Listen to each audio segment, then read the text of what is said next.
We are the TV. You know, ladies and gentlemen, it's been way too long since I've had my buddy Clint Walker on the program, the great Clint Walker. Many of you may remember him from that great TV show, Cheyenne. And me, it's the Dirty Dozen. Now, I love Cheyenne, but the Dirty Dozen's always going to be it for me. Clint Walker, how are you, my friend? Well, I'm just fine, Mark, and it's always an honor to be on your show to speak to one of the nation's greatest patriots, and you are. First of all, you're way too kind. Now, Mr. Producer, let's make sure we get Clint's website up on my social sites. Okay. And, by the way, go to his website. There's a lot of cool stuff there. Clint, first of all, let me ask you, how are you doing? How are you feeling? Oh, I'm doing fine, and, God really blesses us. I'm feeling good. Mm-hmm. Of course, and your family? We really try to take care of ourselves. We try to eat right, and one of my hobbies is looking into alternative medicines, and I try to keep up with some of the new stuff that comes up. It's not all good, but some of it's fantastic. Well, I've been on a diet, Clint. Now, I don't know if it's good enough, in terms of the Clint Walker diet. But I've been on a diet. I've cut back on breads, sugar. Yeah.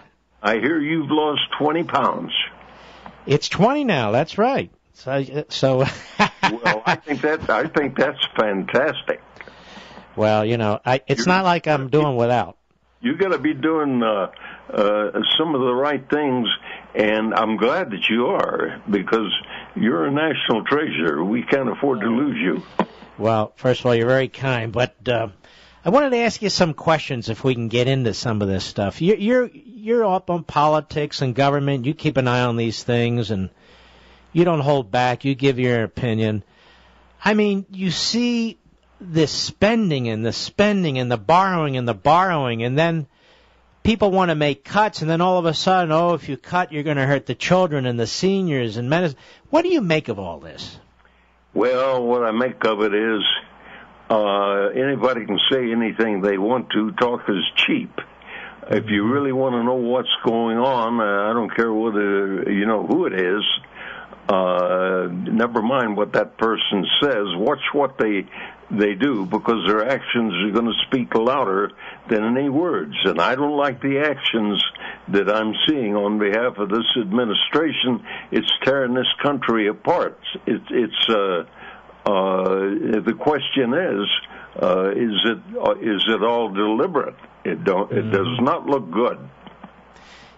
And to me, it's got to be deliberate. I mean, the president keeps pushing in this direction. He sees the numbers. We see the numbers. Oh, sure.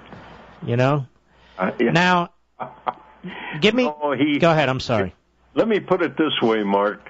Yeah. Before he was elected, I had tuned in, and he was with a bunch of people, and they got up to give the Pledge of Allegiance, and he's the only one that wouldn't get up and say the Pledge of Allegiance.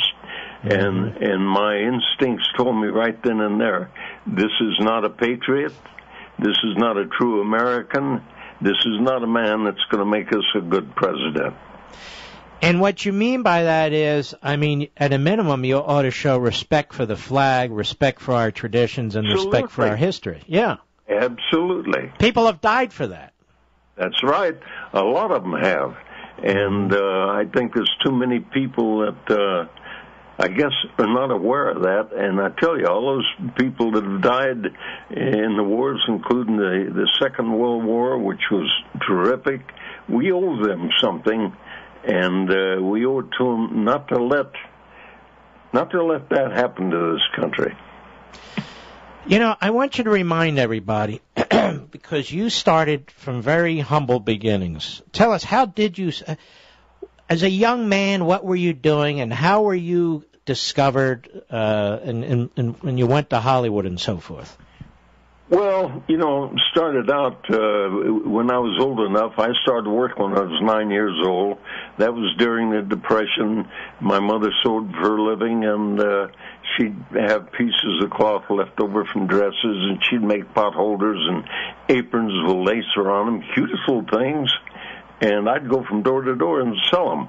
But then went on, as time went on, I had a lot of different jobs wherever I could make a buck, and then went into the, I worked on the river boats when I was 15, 16 years old, and then when it was time to either go in the Army or go in the Merchant Marine, I chose the Merchant Marine.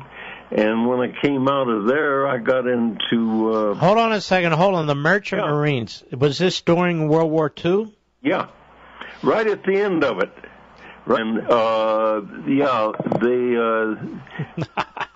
they were still up in the hills. There were landing barges on the beaches, and then I got on a big ship, the SS George Washington out of New York. It had been an ocean liner converted to a troop ship, and we'd go to Le Havre and pick up soldiers and wax and bring them home for Christmas.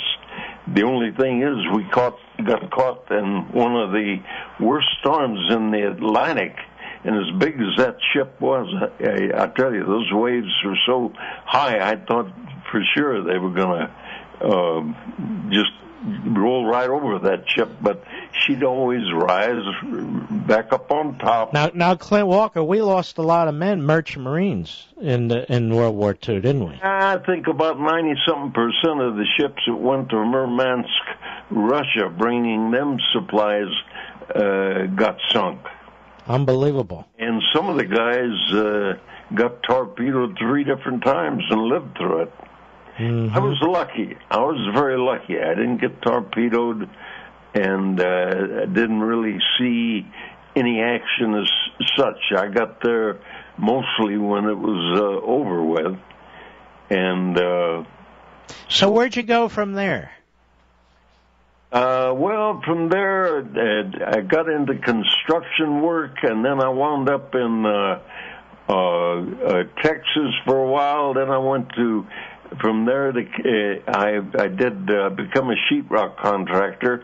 Then I went to California, got into, I don't know, I was a carpenter, and the trouble is, when you work for those big outfits, they want you to do nothing but one single thing, so you become very fast at it. You're either doing framing or you're up on the roof putting on sheeting, and so I quit that, got into, I thought, well, what can I do? I'm a big guy, I'll try security work. So I went to work for an outfit called the Newton Detective Agency in Long Beach. I'd work 8 hours on the waterfront and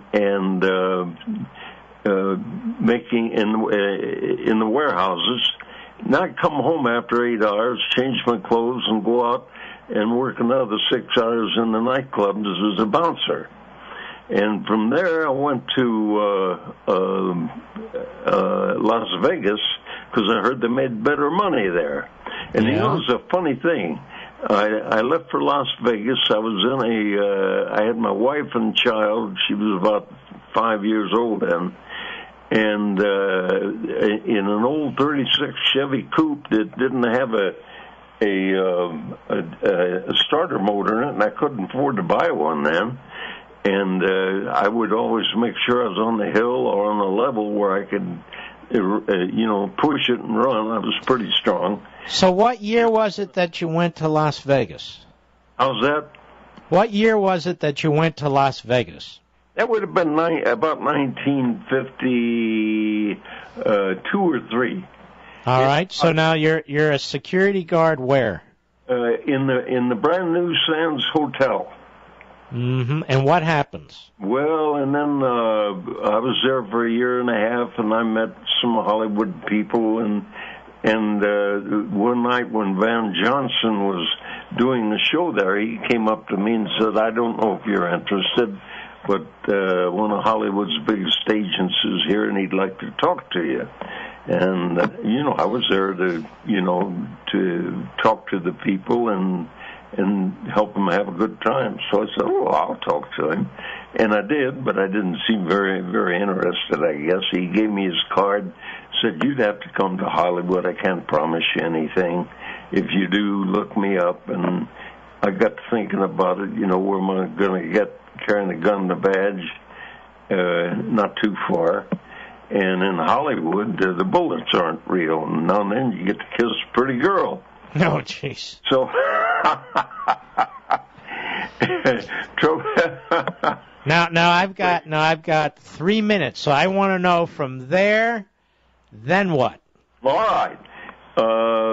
From there, I was walking down the agent wasn't really getting anything. I did a one-day stint with the Bowery Boys playing Tarzan.